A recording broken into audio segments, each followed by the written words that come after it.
अच्छा, सच्ची भक्ति होती क्या है? आज हम इसी सवाल का जवाब ढूंढने की कोशिश करेंगे, वो भी भगवान हनुमान से जुड़ी दो बहुत ही कमाल की कहानियों के जरिए। तो चलिए शुरू करते हैं। तो हमारी पहली कहानी की शुरुआत होती है एक बड़े ही रहस्यमयी सपने से। सोचिए, एक आवाज जो एक बहुत ही साधारण से भक्त से मदद की गुहार लगा रही है। ये कहानी है त्रिलोकीनाथ जी की। अब त्रिलोकीनाथ का अपना कहने को कोई परिवार तो था नहीं। अगर कुछ था तो वो थी भगवान हनुमान में उनकी अटूट, बिल्कुल पक्की वाली आस्था। और बात यहीं खत्म नहीं होती। ये अजीब और परेशान करने वाला सपना उन्हें बार बार आने लगता है और अब उन्हें पूरा यकीन हो जाता है कि ये कोई मामूली सपना नहीं, बल्कि खुद हनुमान जी का भेजा हुआ कोई संदेश है। तो अब त्रिलोकीनाथ जी के सामने एक बहुत बड़ी दुविधा खड़ी हो जाती है।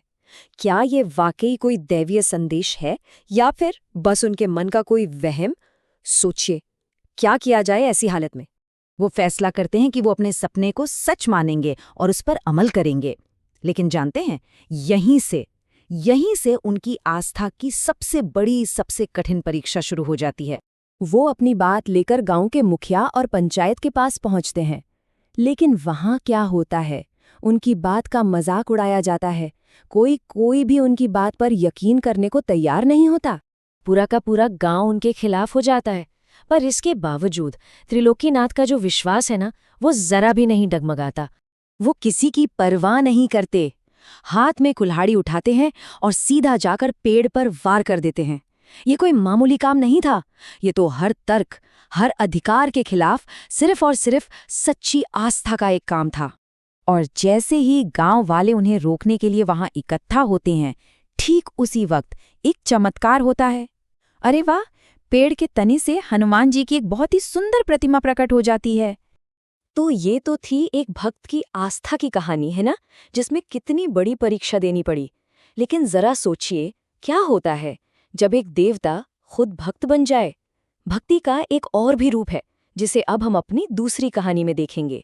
तो चलिए अब हम चलते हैं अयोध्या और सुनते हैं वो कहानी जिससे हमें पता चलता है कि आखिर हनुमान जी का पूरा शरीर सिंदूरी क्यों है।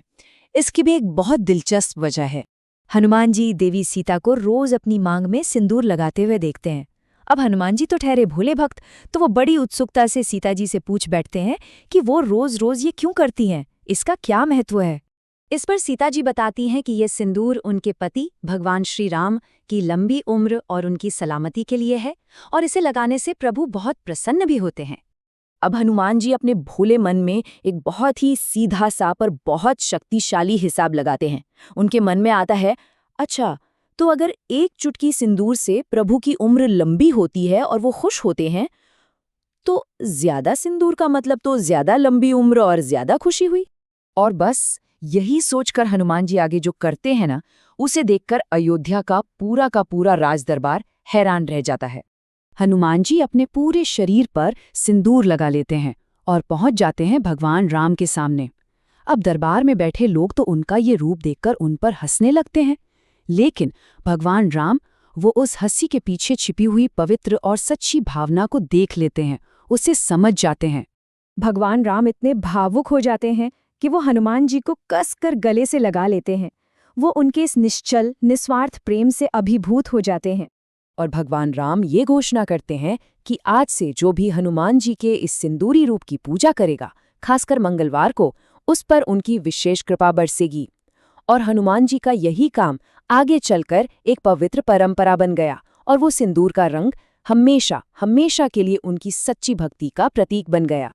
तो देखा, ये दो कहानियां, एक साधारण इंसान की और दूसरी खुद एक देवता की, हमें आस्था के दो कितने अलग पर कितने गहरे रूप दिखाती हैं।